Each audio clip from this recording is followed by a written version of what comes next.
रौनक ने जो भी किया है उसकी सजा उसे मिली है। अंकिता ने उसे सजा दिलवाई है and that is the right thing to do. Ankita इस घर की बहू है, वो रौनक की इस हालत के लिए जिम्मेदार नहीं है। तुम उसे इस घर से बाहर नहीं निकालोगी, ये मेरा फैसला है रुशाली। मैं जानती हूं तुम क्या सोच रही हो। तुम सोच रही हो कि कुछ ही दिनों की बात है, सुनंदा ताई लंदन चली जाएंगी, उसके बाद मैं अंकिता को आसानी से घर से बाहर निकाल दूंगी, कोई मुझे कुछ नहीं पूछेगा, राइट? ऐसा करने से पहले दिमाग से काम लो। नरेन ने अपनी कंपनी अंकिता के नाम कर दी है। अंकिता घर से बाहर चली जाएगी ना, तो उसके साथ साथ करोड़ों की कंपनी भी घर से बाहर चली जाएगी। इसका मतलब ये हुआ कि तुम दोनों का दाना पानी बंद हो जाएगा। नॉट जस्ट दैट, तुम्हारा बेटा नरेन अंकिता से बहुत प्यार करता है रुशाली, वो उसके बगैर जी नहीं पाएगा। अंकिता के पीछे पीछे नरेन भी ये घर छोड़कर चला जाएगा। Naren who is a genius, जो हर रोज तुम्हारे लिए कम से कम 1 करोड़ रुपया तो कमा ही सकता है ना, वो भी चला जाएगा। उसके बाद तुम दोनों क्या करोगे, कभी सोचा है तुमने? Forget the emotions, forget the right thing to do. दिमाग से काम लो और अंकिता को इसी घर में रखो। मैं मानती हूं कि तुम दोनों ने पैसों से अंकिता को खरीदा, पर तुमने उसकी शादी भी तो करवाई ना नरेन के साथ। अब उन दोनों में एक पति पत्नी का रिश्ता बन गया है। नरेन उससे प्यार करता है, मन से वो उसे अपना चुका है, और रिश्ते पैसों के मोहताज नहीं होते। नरेन और अंकिता का रिश्ता तुम्हें मानना ही होगा। और वैसे भी हर सास की जिंदगी में एक दिन आता है जब उसे अपना बेटा, अपना घर, अपनी बहू के हवाले करना होता है। आज तुम्हारे लिए वो दिन आ गया है रुशाली। एक्सेप्ट दिस ग्रेसफुली, वरना तुम्हारे लिए बहुत मुश्किल हो जाएगी।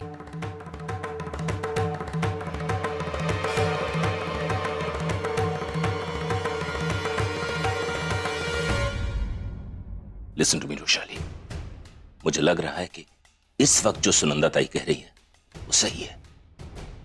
So for now just follow her, okay?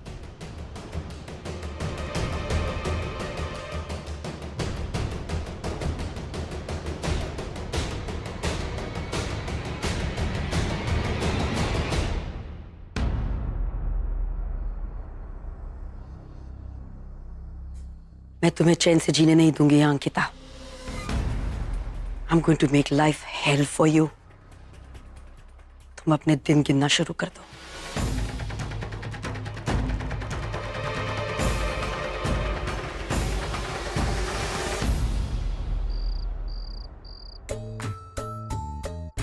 Ma'am, हाँ? Your dinner is ready. Sorry dear, I am going for a party, तो डिनर मैं बाहर ही करूँ। ओके ठीक है मैम, बट घर आकर स्वीट डिश खा लीजिएगा। मॉम, या I want something from you. What?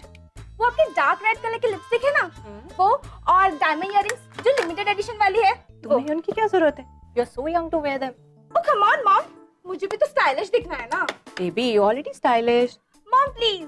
Please Pushti, don't try to convince me. तुम्हारी एज की लड़कियां डार्क लिपस्टिक नहीं लगाती हैं, और वैसे भी तुम इतने केयरलेस हो कि मैं अपने एक्सपेंसिव इयररिंग्स तुम्हें नहीं दे सकती। डैड को बोलकर अपने लिए नए खरीद लेना। तो आप भी नहीं खरीद सकते हो ना, ये वाली मुझे दे दो ना। पुष्टि जिद मत करो, तुम बच्ची हो, जब बड़ी हो जाओगी तो। मॉम प्लीज, मैं ना अभी बच्ची नहीं हूँ, और वैसे भी अगर इन सब चीजों की मुझे जरूरत नहीं है ना, तो आपको भी नहीं होनी चाहिए। आप कहीं की मॉडल नहीं हो, वो आपकी स्टूपिड सी फ्रेंड आपको मॉडल कहती है, तो आप अपने आप को मॉडल समझने लगी। शट अप पुष्टि, तुम मेरे साथ आर्गुमेंट कर रही हो अपनी मॉम के साथ। ये स्मार्टनेस दिखाई ना, तो सारी की सारी स्मार्टनेस यही निकाल दूंगी, फिर तुम्हारे आजू बाजू तुम्हें बचा नहीं पाएंगे। तुम्हारी आज की वजह से ना तुम इतना बिगड़ गई। पेरेंट्स के साथ बात करने की तमीज ही नहीं, और वैसे भी मुझे तुम्हारे साथ बहस करने के लिए वक्त नहीं। I am getting late. Mom please, mom I hate you, mom I hate you. हमेशा ऐसे करती है, खुद तो हीरोइन बन के घूमेगी, डायमंड रिंग, डायमंड नेकलेस, और सीधी सादी घूमूं, पढ़ाई करूं? दिस इज नॉट फेयर ना, इट्स जस्ट इम्पॉसिबल। पुष्टि अपनी आई से ऐसे बात। एक्सक्यूज मी, तुम अपने काम से काम रखो। वो मेरी मॉम है, उनसे क्या बात करनी है, कैसे बात करनी है, ये मैं डिसाइड करूंगी, तुम नहीं। और वैसे भी इस घर में यहाँ सब एक दूसरे से ऐसे ही बात करते हैं। तुम्हें आदत नहीं होगी ना, तुम न्यू हो, लेकिन आदत डाल लो। And for your kind information, हमने तुम्हें हायर किया है, तुमने हमें नहीं। तो ये लेक्चर देना ना बंद करो और अपने काम से काम रखो, समझी? एक मिनट पुष्टि, क्या गलत कहा पिया ने? नीना तुम्हारी आई है और तुम उससे इस तरह बात नहीं कर सकती हो। You get that? Excuse me, Dad. Mom भी तो इसी तरह बात करती है ना आजी और आजोबा से। अब उन्हें तो कुछ नहीं बोलते, फिर मुझे क्यों? हाँ? पुष्टि, पुष्टि!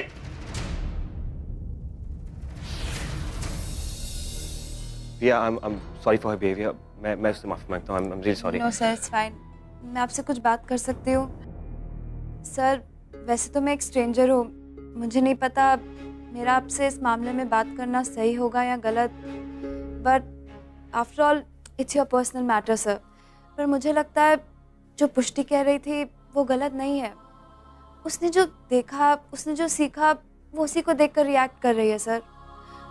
यू नो सर, मेरी मॉम हमेशा कहती है कि जिस तरह से आप अपने बच्चों के सामने अपनी आई और बाबा से बात करेंगे, ठीक उसी तरह आपके बच्चे आपसे बात करेंगे सर, चाहे फिर वो इंडिया हो या Canada, it's all the same.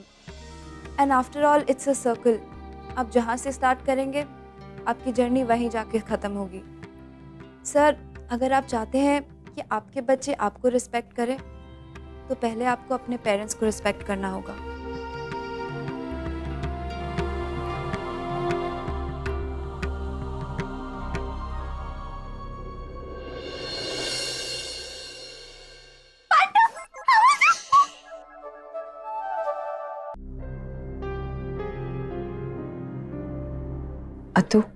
अतु thank you, आपने मेरा सपोर्ट किया, मुझे बहुत अच्छा लगा। Thank you so much. Ankita, let me make my self absolutely clear. जब मैं लंदन से यहाँ आई तब मुझे ये बताया गया कि हमारे परिवारों में एक सौदा हुआ है। मुझे ये बताया गया कि तुमने पैसों के लिए नरेन के साथ शादी की है। I accepted that as a fact. पर धीरे धीरे जब मैंने तुम्हारा बर्ताव देखा तब मेरा ओपिनियन चेंज होने लगा। मुझे महसूस होने लगा कि तुम्हें नरेन की चिंता है, तुम इस परिवार की चिंता करते हो। और सबसे बड़ी बात, जब रौनक ने तुम्हारी बहन के साथ वो घटिया हरकत की, उस समय अगर तुम चाहती तो हमारे परिवार का फायदा उठा सकती थी, हमसे पैसे ऐड सकती थी, अपनी बहन की तरफ तुम अनदेखा कर सकती थी, पर तुमने ऐसा कुछ नहीं किया। उस समय तुमने सिर्फ अपनी बहन को न्याय देना चाहा। तब मैंने रियलाइज किया कि जो लड़की अपनी बहन को न्याय दिलाने के खातिर अपना सब कुछ दांव पर लगा सकती है, अपना सब कुछ सैक्रिफाइस करने के लिए तैयार हो सकती है, वो लड़की अपने सारे रिश्ते उसी प्यार से और जिम्मेदारी से निभा सकती है। और जब कोर्ट में केस चल रहा था तब मैंने तुम्हें अपने हाथों से इस घर से बाहर निकाल दिया था। उस समय हम सब तुम्हारे खिलाफ थे, यहां तक कि नरेन भी नहीं चाहता था कि तुम यहां रहो इस घर में। हम बार बार तुम्हारा अपमान कर रहे थे, पर फिर भी तुम वापस यहां चली आई। अपने लिए नहीं, नरेन के लिए। तुम उसकी सेहत के बारे में सोच रही थी, उसके बारे में सोच रही थी। तब मुझे रियलाइज हुआ कि मैं जो तुम्हारे बारे में सोच रही थी वो गलत था। I realize that you are loyal to Naren. You care for him. और तुम्हारी इन्हीं क्वालिटीज की वजह से मैं यकीन के साथ कह सकती हूँ कि तुम इस घर की बहू बनने के लायक हो। तू या घराची मोठी सुनबाई आहेस, मैं जानती हूं कि तुम नरेन से प्यार नहीं करती, शायद कभी नहीं करोगी उससे प्यार, पर तुम दोनों के बीच जो पति पत्नी का रिश्ता है, वो रिश्ता तुम जिम्मेदारी से निभाओगे, मुझे पूरा विश्वास है। पहली बार किसी इंसान को पहचानने में मुझसे गलती हुई अंकिता, और अपनी गलती स्वीकार करने में मुझे कोई प्रॉब्लम नहीं है। एक और बात अंकिता, रौनक ने मानसी के साथ जो किया है वो तो मैं नहीं बदल सकती, पर मेरी वजह से तुम्हें जो तकलीफ हुई है, मैं तुमसे माफी मांगती हूँ। I am sorry. तो आप हाथ मत जोड़िए, सिर्फ आपकी गलती नहीं थी, गलती मेरी भी थी। मैं आपको समझ नहीं पाई, मैं नहीं समझ पाई तो आपको। I am sorry. आज मुझे एक चीज पता चली कि इस घर में कोई ऐसा है जो सच का साथ देता है, तो और वो आप हैं। Thank you. अब हम दोनों के बीच जो गलतफहमियां थी वो दूर हो गई है। और कुछ कहना चाहती हो? माता अशीच इथे उभी राहणार आहेस का? अगर नखशी खान तो भिजली आहेस, कपडे बघ जरा, जाओ कपडे बदल करा वरना ठंड लग जाएगी, जाओ। अतु,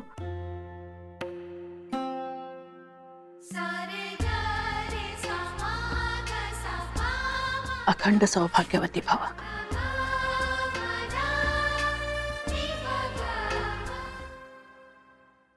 शशांक मेरी बात तो सुन, देख कितनी अच्छी लड़की, इतना अच्छा रिश्ता आया तेरे लिए। देख तो सही, एक बार देखने में क्या हर्ज है बेटा। देख, तू देखेगा नहीं तो तुझे कैसे समझेगा कैसी लड़की है, पढ़ी लिखी है, अच्छा क्या देखूं मैं इनमें? एक बार देख तो ले, तू देखेगा तो तुझे समझेगा ना। ये तू क्या कर रही है आई? तूने कहा ना मीडिया में कि तू मैंने क्या कहा? यही कि तू मेरी और मानसी की शादी के लिए तैयार है। शशांक मैंने ऐसा कुछ नहीं कहा, ये तो तुझे प्रेस वालों के सामने महान बनना था ना, इसलिए तूने कहा कि तू मानसी के साथ शादी करेगा। ठीक है, मैंने कहा मीडिया में, लेकिन जब मैं बोल रहा था मीडिया में तो तूने कुछ भी नहीं कहा, तो मुझे लगा कि तुझे मंजूर है। मुझे ये रिश्ता कभी मंजूर नहीं होगा, याद रखना। मैं चुप थी इसका मतलब ये नहीं है कि मैं इस शादी से खुश हूँ या शादी के लिए हाँ कर दूंगी। वो तो मैं नरेन को देख के चुप बैठी थी, उसकी चालाकी देख रही थी। इतना चंट और चालाक लड़का है, उसे क्या लगा प्रेस वालों को चौल वालों के सामने लाएगा? तो क्या मैं प्रेशर में आके हाँ कर दूंगी इस शादी के लिए? कभी नहीं। वो जितना पागल दिखता है ना, उतना पागल है नहीं। मुझे बेवकूफ बना के मानसी को मेरे घर की बहू बना देगा वो। मैं मानसी को अपने घर की बहू कभी नहीं बनाऊंगी। ये पता है चौल वाले क्या बोलते हैं? तुम्हारा शशांक इतना अच्छा लड़का है, तुम्हें कोई भी अच्छी लड़की मिल जाएगी। फिर तुमने ऐसी कलंकित लड़की को अपने घर की बहू बनाने की कैसे सोची? शशांक, इन चौल वालों का मुंह बंद करना है ना, तो तुझे मानसी का पीछा छोड़ना होगा बेटा। और तू प्रेस में क्या बोलेगी? सबके सामने बोल दिया है। अरे प्रेस वालों की तो फितरत ही ऐसी होती है, 2-4 दिन टीवी पे दिखाएंगे और न्यूज़पेपर में डाल देंगे और फिर हमारी वाहवाही लूटेंगे और फिर भूल जाएंगे। पर हमें तो इसी चौल में रहना है। और ये चौल वाले जब हमसे झगड़ा करेंगे या कुछ गलत बात करेंगे तो क्या प्रेस वाले हमें बचाने आएंगे? शशांक, मुझे 2 दिन के लिए भगवान नहीं बनना है, समझ रहा है ना तू? मुझे इस चौल में ही रहना है, यहाँ के लोगों के साथ में मुझे मिलजुल कर रहना है। ये लोग कभी एक्सेप्ट नहीं करेंगे मानसी को। शशांक, अगर उन्होंने झगड़ा किया हमसे और कहा कि तुम इस चौल के छोड़कर चले जाओ, तो हम कहाँ जाएंगे? क्या तुम अफोर्ड कर पाओगे? नहीं, हम बहुत छोटे लोग हैं शशांक। जो पैसे वाले हैं ना, वो लोग कर सकते हैं, वो लोग अपने घर में ऐसी लड़की को स्वीकार कर लेंगे, पर हम जैसे लोग कभी स्वीकार नहीं करेंगे। हमें इस समाज में रहना है, इसलिए इन सब चीजों को एक्सेप्ट करके चलना होगा। तू समझ ही रहना बेटा। देखा, मेरी शादी मानसी से ही होगी और मैंने अपनी ये बात मीडिया को बोल दी। तो मेरा फैसला भी सुन ले, मानसी हमारे घर की बहू कभी नहीं बन सकती। अगर मेरी शादी होगी तो मानसी से ही होगी, वरना मैं शादी करूंगा ही नहीं, समझी? अरे कौन समझाएगा इस पागल लड़के को?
Sir coffee.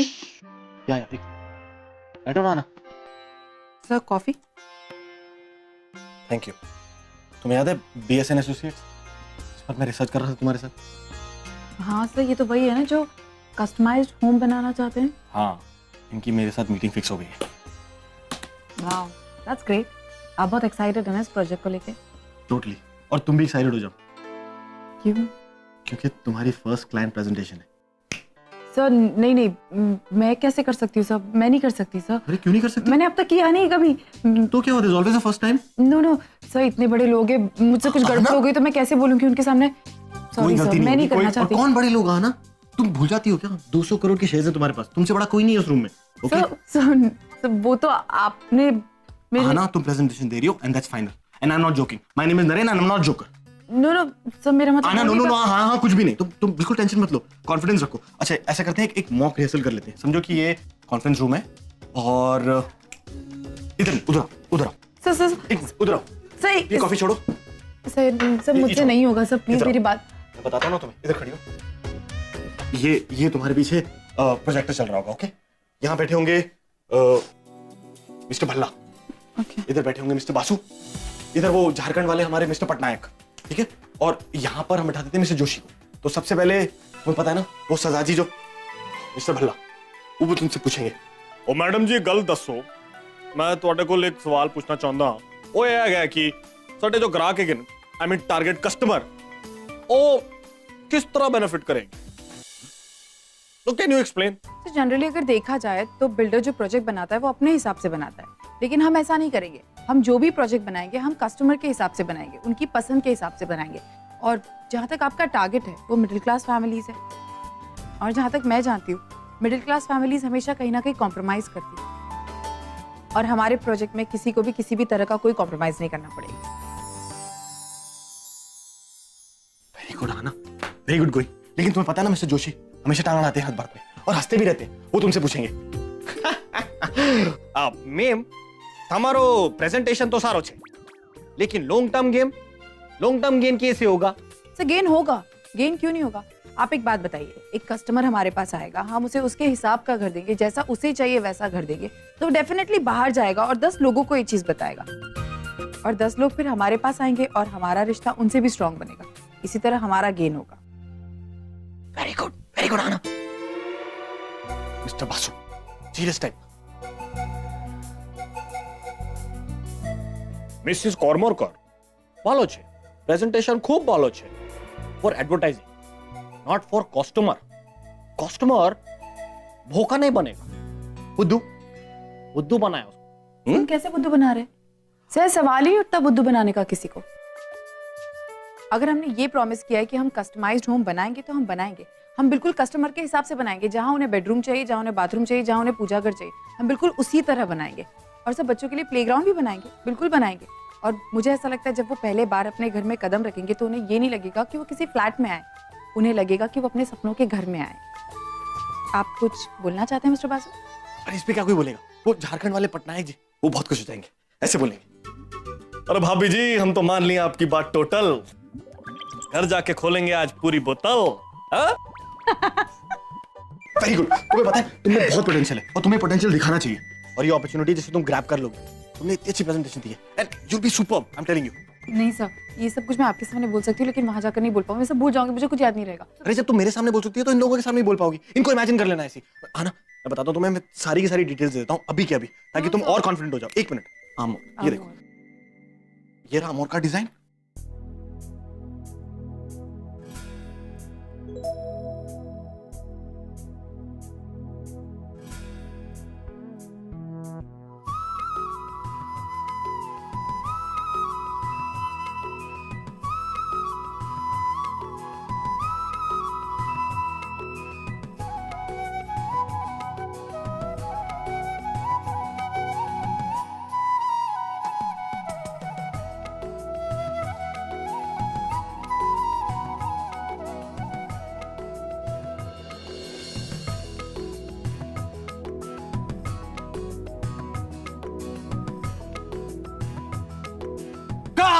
कॉफी।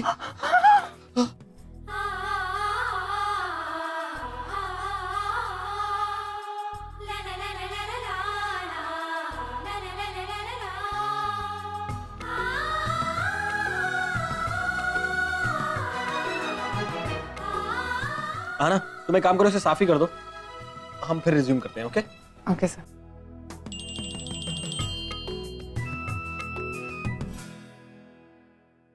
हेलो, हाँ Shashank. Okay, you don't worry, मैं आ रहा हूँ।